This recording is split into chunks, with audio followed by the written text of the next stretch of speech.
The penultimate episode of Season 2 of House of the Dragon was titled The Red Sowing, in reference to the sowing of the Dragonseeds, a collection of misbegotten Targaryen offspring summoned to Dragonstone by the Queen for the opportunity to claim one of two riderless dragons who lived there. From the woodpiles and under the sheets, the Dragonseeds emerged and took the fateful boat ride to the Targaryen ancestral home, where many would never return to their former lives. Rhaenyra addressed the group, walking amongst them as a minister to his flock, reassuring them that the danger they faced could ultimately result in peace for the realm. They could save the realm by their own bravery.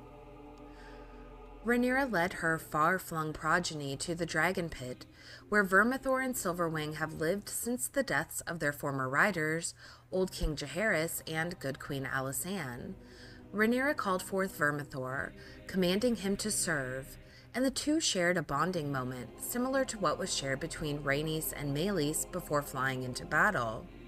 Vermithor seemed comforted by Rhaenyra's touch, and we have also seen Daemon bond with the ancient beast in Season 1, staring into the God's Eye of Vermithor.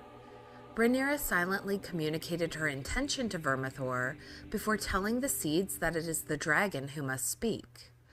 One man stepped forth as the first to attempt to claim Vermithor, and this set off a chain of events resulting in the worst outcome imaginable. But before we get into the details, we must ask a serious question. Was the tragic outcome of the Red Sowing Rhaenyra's intention the whole time? In Episode 6, Rhaenyra offers a member of her Kingsguard, Sir Steffon Darklyn, the same opportunity to attempt to claim Seasmoke. Sir Steffon's great-grandmother had been Targaryen, so he has some Targaryen blood from ancient days. Steffon is honored by the offer, telling Rhaenyra that he is just a man and the dragons are gods. Rhaenyra believed the gods would favor them if Sir Steffon were successful, but she tells him something very important. To claim a dragon, you must be prepared to die. While many Targaryens are raised with eggs in their cradles from infancy, claiming an older dragon is something much different.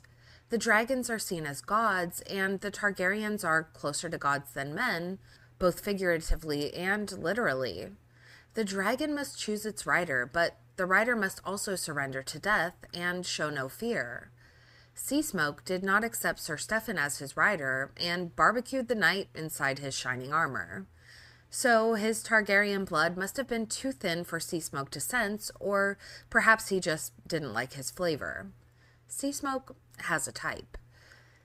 The dragon escaped from the pit and had been seen flying around Dragonstone and Driftmark until choosing another as his new rider. Seasmoke claimed Adam of Hull, a shipwright from Driftmark, who happens to be the misbegotten offspring of Lord Corlys Velaryon. Though Adam does not confess to his suspected parentage, clearly he carries some genetic connection to the Targaryens through his father's ancestry.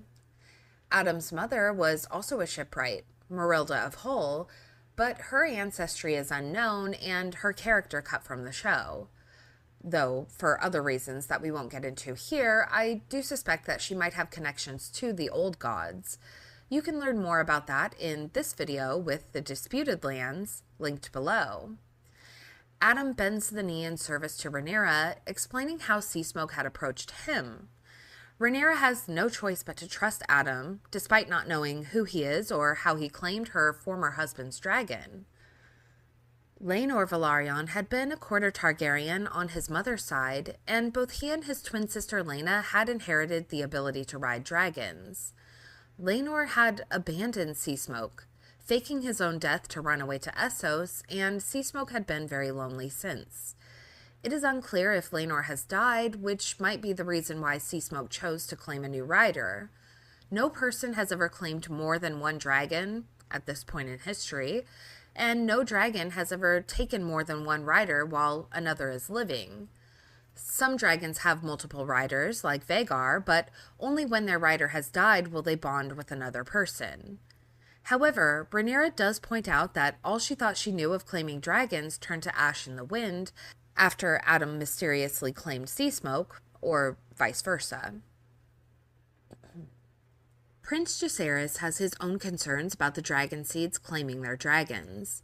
While it was much his idea to offer legitimate Targaryen relatives the chance to claim Vermithor or Silverwing, when it comes to the illegitimate, base Jace feels entirely different. His reasoning is personal. He and his brothers Lucerys and Joffrey were fathered by Sir Harwin Strong and carry the strong looks. They have been called illegitimate all their lives, but what legitimizes their claim to the Iron Throne is their bond with their dragons.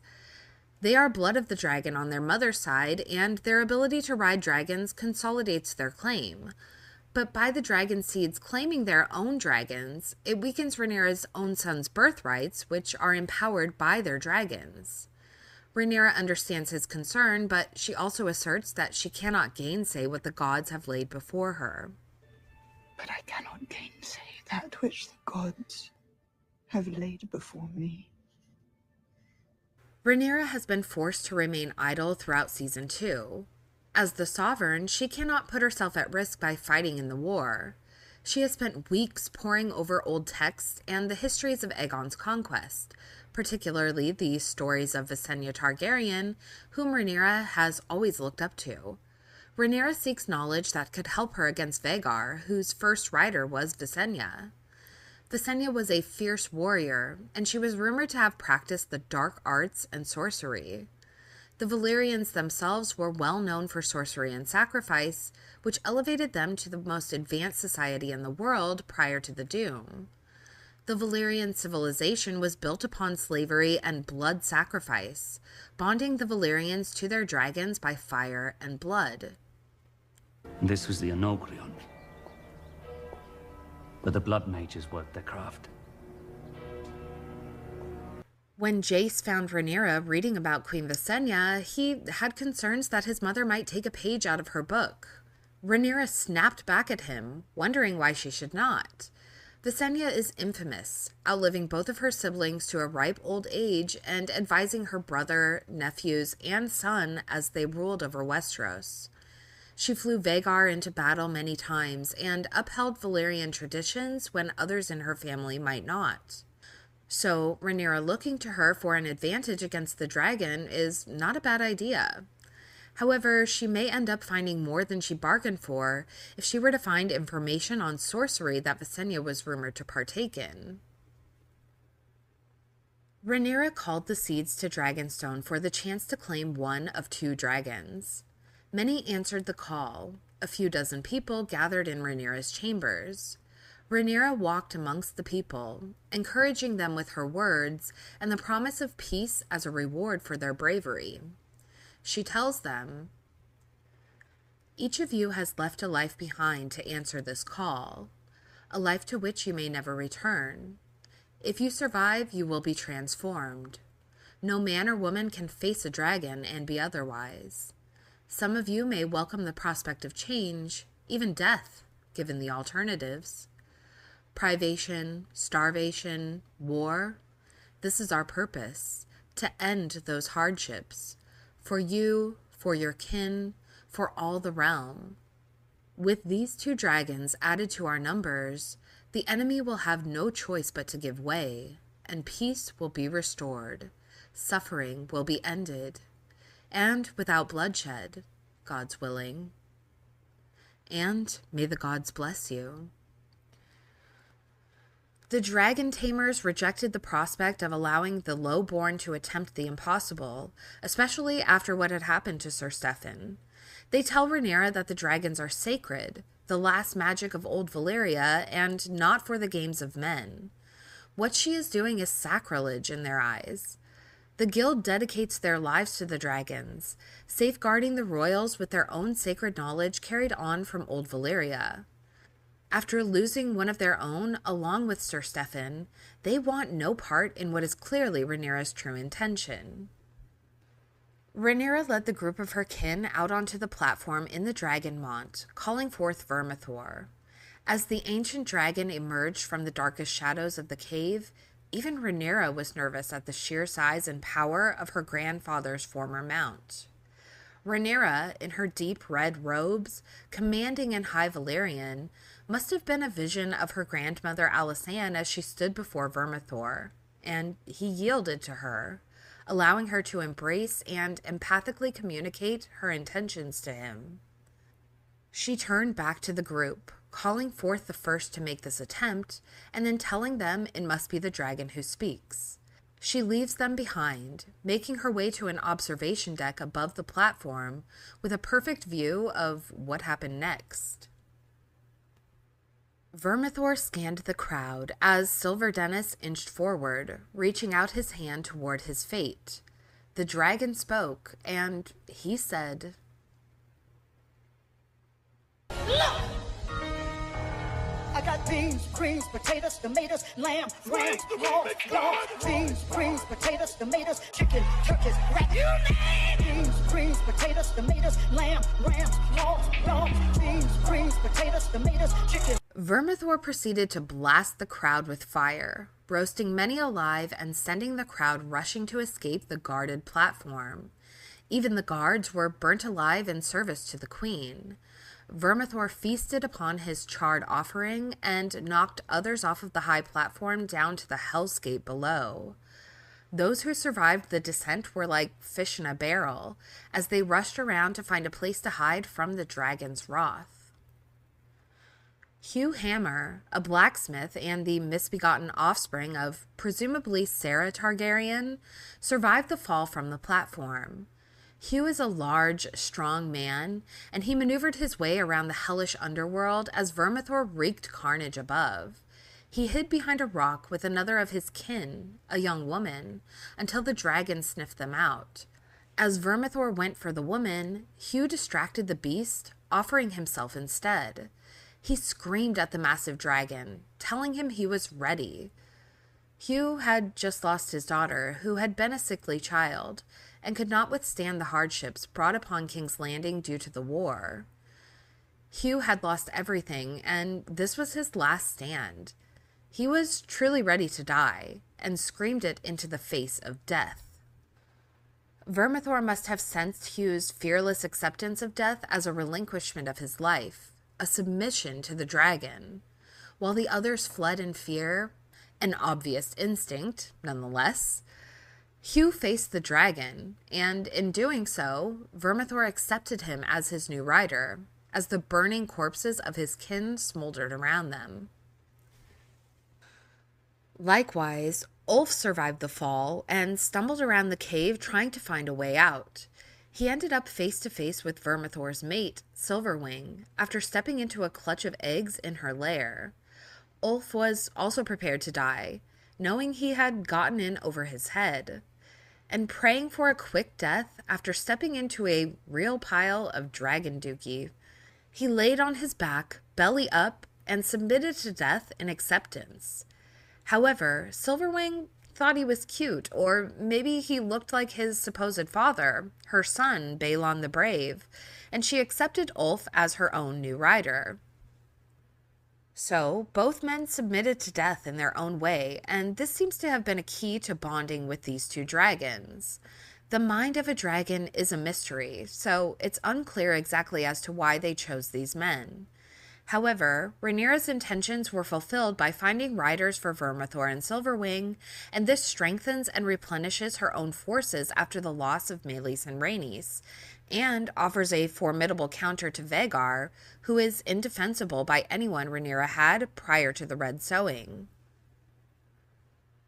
And while Rhaenyra's hard power was consolidated by this gain, she also went a step further. The deaths of the other Dragonseeds was something much greater than just collateral damage. She sacrificed those people, plain and simple. Rhaenyra had studied the ancient records of Visenya and her history of practicing the dark arts. Valyrian magic was wrought with fire and blood. The dragons are bonded to the Targaryens by the same magic, and to think that they would not need to occasionally refill the coffers with magical replenishment would be willful ignorance. Rhaenyra called the misbegotten offspring of Targaryen rulers together in their ancient ancestral home, made them believe their sacrifice would bring peace to the realm and to their loved ones, and she sent them to their deaths, a death by the gods. The dragons are believed to be gods, and the Targaryens are closer to gods than men. She used sacrifice to empower Vermithor, Silverwing, and Seasmoke, and to awaken the dragons to fight for their true cause. Rhaenyra may also have made this decision in part to appease her son, Jace, who has concerns that a silver-haired Targaryen may come along to seek their claim or overpower his own. His legitimacy is based upon the fact that he has a dragon, despite his dark hair. Though 2 of the Dragonseeds were successful in claiming dragons, the Great Sacrifice eliminated a potential threat in the future. While it was a pretty tyrannical move, it may have had heartfelt intentions from Rhaenyra as a way to protect her sons from further challenges to their claim to the Iron Throne by silver-haired seeds, dragon or no. Our attention was called back to the Night's Watch in Episode 7 when Aemon sent 2 of the King's Guard to the wall after the food riots had broken out, but this callback to the Night's Watch may have also been connected to the Dragonseeds as well, thematically. The practice of the Lord's right to the First Night was outlawed during the reign of King Jaehaerys and Queen Alysanne, where the tradition had been legally in place for feudal lords to sleep with a vassal maiden on her wedding night in hopes of impregnating her with a child of their lord. In the North, it is subtextually implied that the illegitimate offspring produced by this practice may have been offerings to the others in some sort of pact which may have been interrupted by outlawing this tradition. The sacrifices were likely made at the Black Gate beneath the Night Fort, the largest castle along the wall, and a haunted place at that. Another example of this is seen with Craster, who offers his sons to the others to gain protection over his holdings. So, these illegitimate children were sacrificed to the cold gods of the north to gain favor and protection. And we can see what Rhaenyra has done in the Dragonmont in the same light. She gathered the illegitimate offspring of her house together and offered them to the gods of the Valyrians as a means to gain favor and protection. The illusion and temptation of power drew forth the Dragonseeds, and Rhaenyra offered them to her own gods to strengthen the dragons and herself.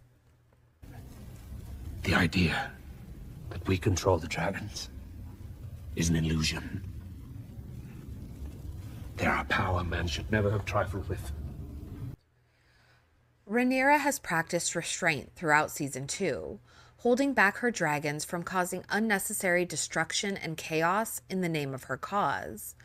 While the Greens have sallied forth with their own forces, led by Criston Cole, Rhaenyra waited as long as possible before allowing Rhaenys and Meleys to fly out to battle, despite her counselors vying for war and a show of power from the Queen at every turn.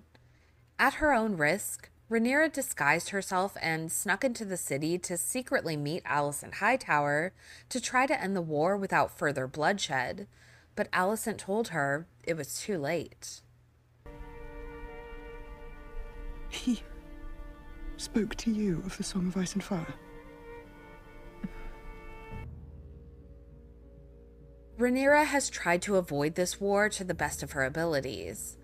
While Alicent personifies the Mother above from the Faith of the Seven, Rhaenyra has embodied a saintly persona herself, with her efforts to avoid war and chaos. Rhaenyra was recorded in the annals of history as a cruel and violent woman, but House of the Dragon shows otherwise. She is wise and loving, protecting her people from dragon warfare, unlike her brothers Aegon and Aemond. To her followers, Rhaenyra will become a symbol of protection over her people, sacrificing would-be pretenders to the gods, with Hugh and Ulf being ordained as chosen warriors for her holy cause against the blasphemous brethren who would seek to end her righteous ambition. Rhaenyra believes that she is the chosen defender to fulfill Aegon's prophecy against the Long Night and the coming darkness. Rhaenyra has effectively apotheosized herself, ceremoniously, in the Dragonmont. However, she is unrelenting in her pursuit of the Iron Throne, and if it must come to war, then so be it. Rhaenyra has tapped into ritualistic and ceremonial magic and wisdom that the Hightower faction would have no access to, nor the inclination to pursue. Ignorance is bliss, as they wield nuclear power via the largest dragon in the world, ridden by a tyrant. Rhaenyra has strengthened her own army by finding riders for two incredibly powerful dragons, Vermithor and Silverwing, but she also reinforced their strength and ferocity by sacrificing dozens of her dragon-blooded kin and feeding them to her mythical beast to strengthen them physically and spiritually. And in doing so, she also eliminates potential competition to her own son's claim to the Iron Throne by feeding that risk to her dragons. The Dance of the Dragons evolves into something beyond warfare when we begin to recognize that it is a religious war, a war of the old gods and the new, the gods of old Valyria against the faith of the Seven, a faith of the Andals, mind you, shedding blood on the grounds of the old gods of Westeros, the children of the forest, and the weirwood trees themselves. This explains why Alice Rivers has such a vested interest in the war, and Daemon Targaryen especially. She is a servant of the old gods of Westeros, who are facilitating the venue for a war which few know what is truly at stake. Everyone says Targaryens are closer to gods than to men, but they say that because of our dragons. Without them, we're just like everyone else. But those are just my thoughts, so let me know yours in the comments below. And if you enjoyed this video, leave a thumbs up and subscribe to the channel for more content like this. Thank you all so much for watching, and we'll see you in the next one. It's just me.